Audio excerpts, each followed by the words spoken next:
నాన్న ఎందుకో వెనకబడ్డాడు. అది శీర్షిక. అమ్మ 9 నెలలు మోస్తే నాన్న 25 ఏళ్ళు.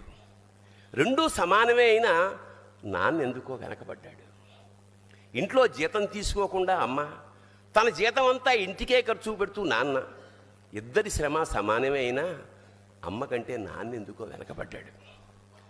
ఏది కావాలి అంటే అది వడ్డీ పెడుతూ అమ్మ, ఏది కావాలంటే అది కొని పెడుతూ నాన్న, ఇద్దరి ప్రేమ సమానమే అయినా అమ్మకొచ్చిన పేరు ముందు నాన్న ఎందుకో బాగా వెనకబడ్డాడు. ఫోన్లోనూ అమ్మ పేరే, దెబ్బ తగిలినప్పుడు అమ్మ అని పిలవడే, అవసరం వచ్చినప్పుడు తప్ప మిగతా అప్పుడు గుర్తురానందుకు నాన్న ఎప్పుడైనా బాధపడ్డా ఏమో. ఇద్దరూ సమానమే అయినా పిల్లల ప్రేమను పొందడంలో తరతరాలుగా నాన్న ఎందుకో వెనకబడ్డాడు. అమ్మకి మాకు బీరువా నిండా రంగురంగుల చీరలు